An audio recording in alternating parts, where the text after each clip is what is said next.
This may take a while. Oh, we start burning up.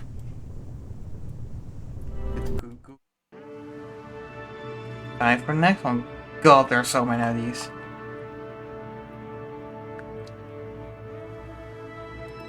Kinda just attempt to do this one and then just go fuck around. Gene, so far, has been a nice guy. Hello again. Glad you could make it back. Jebediah's here. Hello, Jebediah. Want to say hi to Jebediah. Today we will take an exciting step, getting our first killers in space. Yep, with capital S. It's not real space unless you spell it with capital S. Everyone knows that. That's rocket science 101. Hopefully you remember the controls we discussed in the basic 5 tutorial, but don't forget that you can always press escape and click the view key binding button to remind it. The mission today is to make a short suborbital, that's an orbital, flight out over the water to the east. It's a nice arcing path that ensures a gentle survival re-entry. Straight up, then straight down is not so good for survival. Set up a pink target indicator on the nav ball as an aim point, but do note that this is not the case for normal missions. Target marker is normally used for other things and does not help with ascent. Starting with the nose pointing straight up, launch by over 90 degrees elevation from the eastern horizon. I don't know what it is today, but I just cannot read. Tilt east to 80 degrees elevation on the nav ball by 150 meters per second.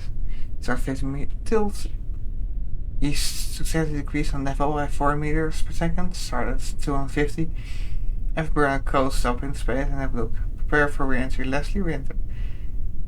I do not understand a thing.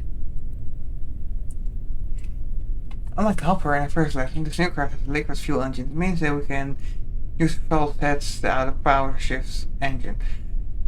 Throttle is controlled by the following keys. Left shift, throttle up, left control shift, throttle down, and here.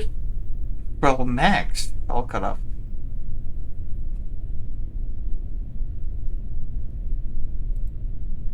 SAS stands for Stability Augmentation System. Although Kerbal astronauts usually refer to it as sickness avoidance scheme, makes sense.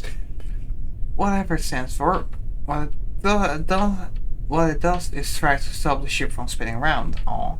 Using the computer-controlled auto torque drive compensator technology to counteract the rotation of the ship. In simple mode, it will keep the ship aligned with your orientation, and it has made certain SAS on. Or, if you pitch your roll while SAS is on, the orientation when you release controls. SAS can be activated or deactivated if on momentarily by holding the left key. Okay, two operations. Okay. Oh yeah.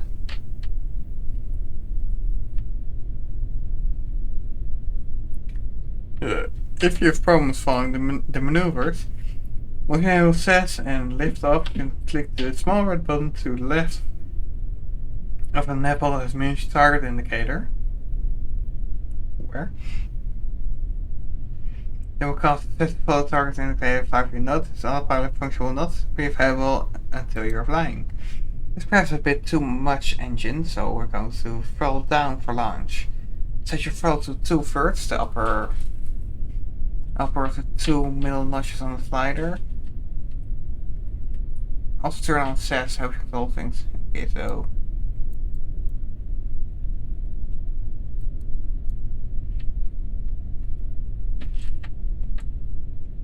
you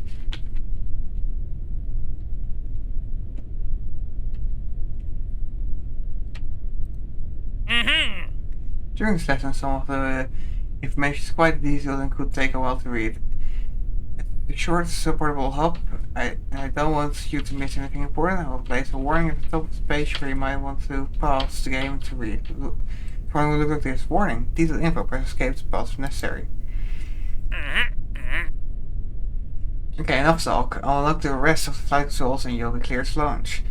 At any time you may press escape to pause the game. In the pause menu you can restart the flight, or in the tutorial and return to the main menu.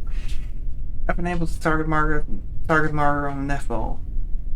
give it a look to make sure you see it, and then let's get ready to light the candle. Double check your throttle set to 2/3 and attempt to set it to max. In the upper of 2 middle notches on slider and the SAS enabled, then space when you're ready to launch. Remember to start turning at 50 meters per second, but which direction is east? I'm terrible at compasses. Oh well, nothing.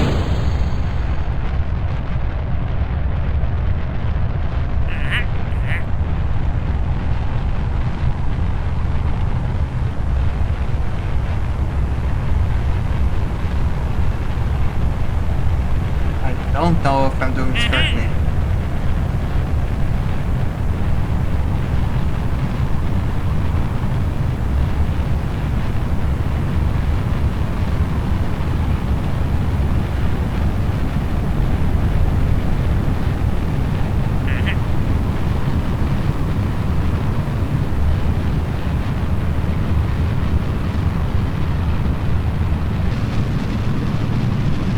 Ooh.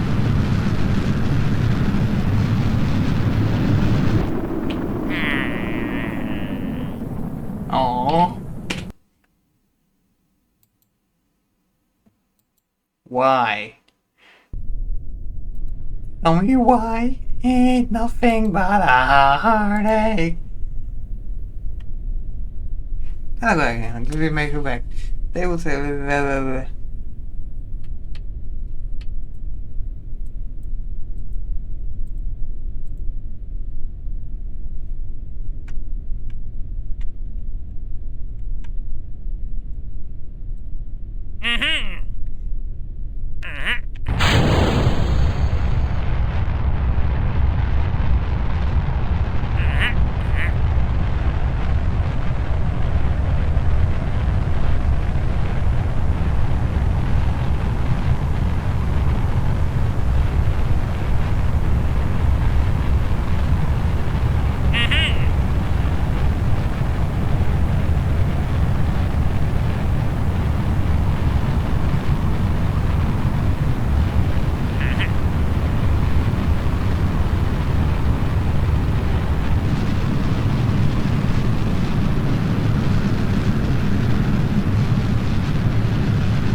Oh, that's nice. You're gonna do it like that. Ooh, great work. You succeeded into getting your ship getting your ship on trajectory bound for space. I've now set your target indicator to line with your velocity factor that will minimize drag by turning the small side of the vehicle into the airflow. Somewhere around here you will see the nav speed indicator on the switch from surface to orbit, accompanied by speed number jumping.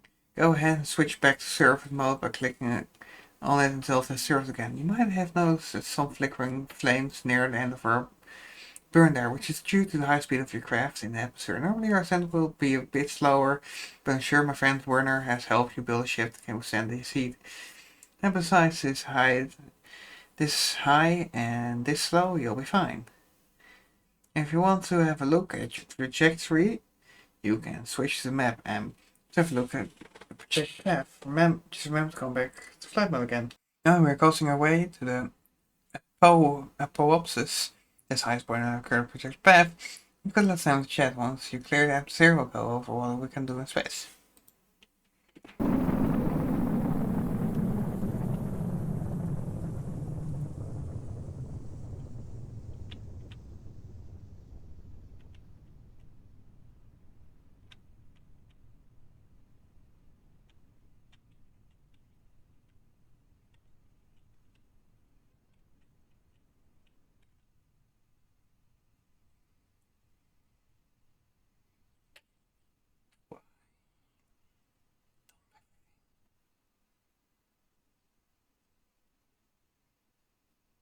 Phew. Now we wait, I guess.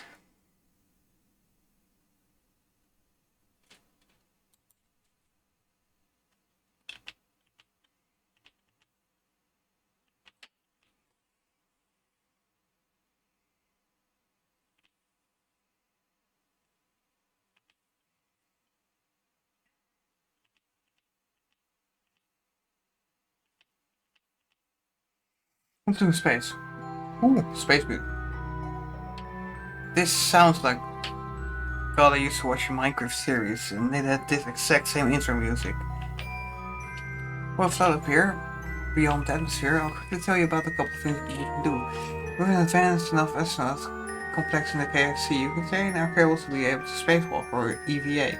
Oh, we won't be doing that on this side. Also, when we are carrying science devices like a Goo container, we can perform experiments. Free to play with the Goo containers right now by right-clicking on them. Let you know when it's time to the next phase of Suborbital flight. Fuck off then. History Goo, observation on space near Kerbal. The Goo seems to have a constant sphere.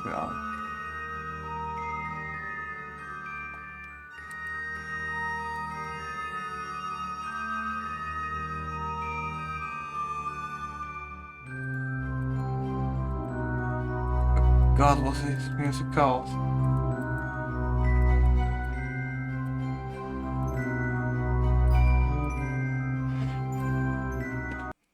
Warning, detailed info.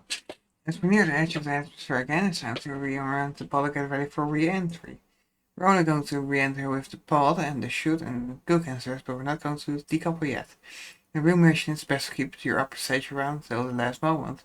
You never know when you might need it, but it's empty. Anyway, it's best to re-enter the bottom first. As soon as we return at about 70 degrees pitch, we'll naturally re-enter about minus 70 degrees pitch. This means we want to aim the top of the capsule at the 70 degrees pitch line, but in an opposite heading. This is a heading of 270 on the left ball and 70 degrees pitch. And place the target marker there to help you wear the slides. Turn the SAS off, change your attitude, and turn it back on again.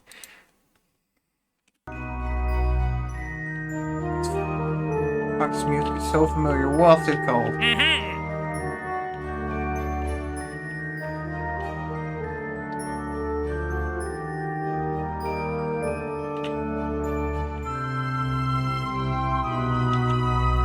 Look up what it's called. It's like, give me some major nostalgia.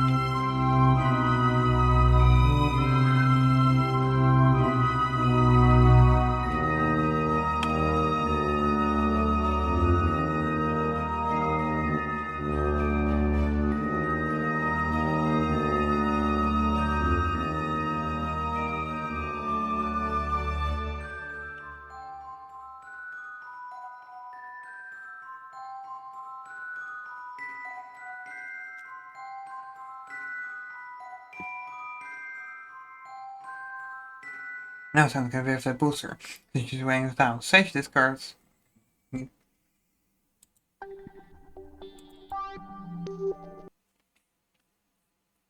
How do I sage again?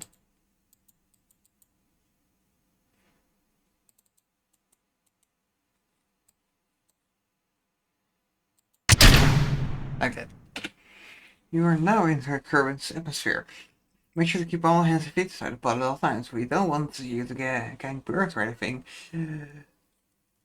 Spacebar. Thanks. Yeah, I still need to learn controls a bit. Don't mind the flames where there is a world famous rocket scientist after all, and he's built this ship to withstand them. Next time watch the parachute icon to wait for the right time to shoot. This time we're going to do something a little different. Remember in the construction tutorial where you assign the vessel, you set the chute to not semi-deploy until 0.75% atmospheric pressure. That means the chute won't perform the first of its 2 deployment steps until then. Even if you activate it by staging now, on Kerbal 0.75 atmosphere means about 2 kilometers altitude, I know that's 2,000 meters above sea level, and the craft should be traveling slowly enough by then that the chute will survive deployment. Let's take the bold step of arming the chute now and let the smarts in there pop at the right altitude. You know you can trust me. Save the chute now by pressing space. Okay. And another law of info also. So if the chute do not actually semi-deploy until around 2 kilometers, do look out for you at mission control. We do need to ensure that the opening height its second full deployment step is correct. You can even adjust these parameters during flight. So right click on the parachute now and check the sliders. Don't touch the pressure slider or bad things will happen. And make sure that the full deploy altitude is no less than 1,000 meters. We will not have enough time to slow down. Once you're satisfied, just hang on until about 2 kilometers and watch the parachute trigger itself according to the settings we've chosen. While waiting, I want you to look at the bottom of the capsule. Note that you do not have a heat shield. You don't need one because it's such a gentle flight. Gentle. Actually, a heat shield would make things more dangerous on this craft because of the additional mass will be pushing the limits of the model of parachute. Okay. Cool.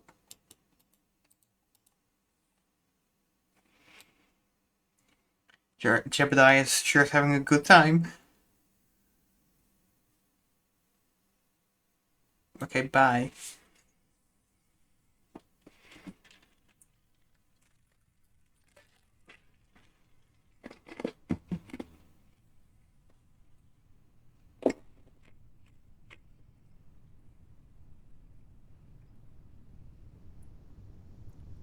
This may take a while.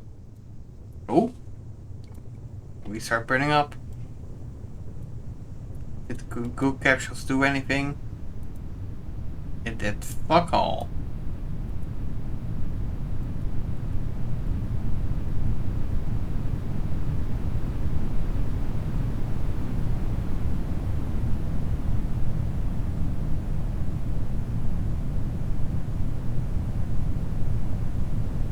Fuck off, pop-up.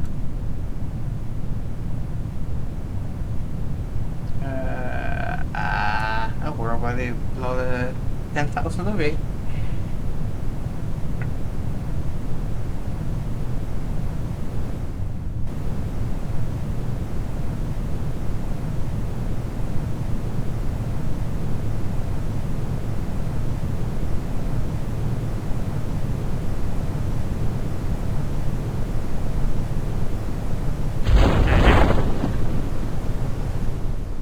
Okay. Nice. Nice.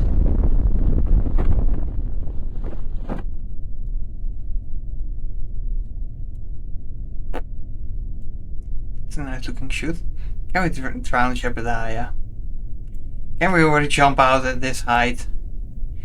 Can I feel the bomb gardener?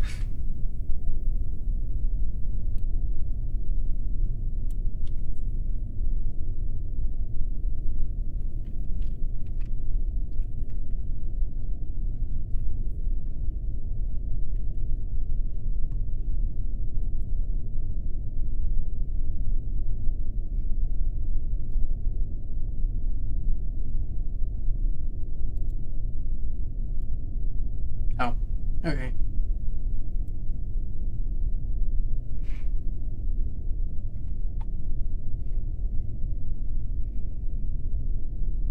Alright, there yet. Oh, heck, congratulations on completing and even surviving your first real mission. You've managed to launch, control your vessel in space, orient yourself quickly and land safely. That's quite an achievement.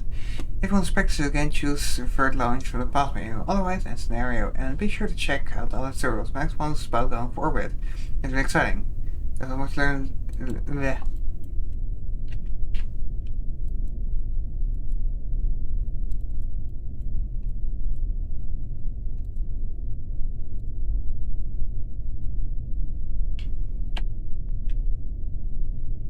Time to swim. Or drown.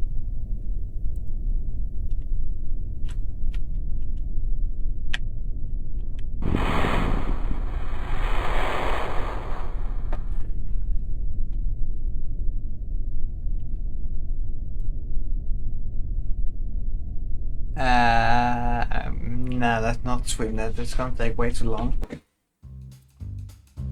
Okay, time to fuck around.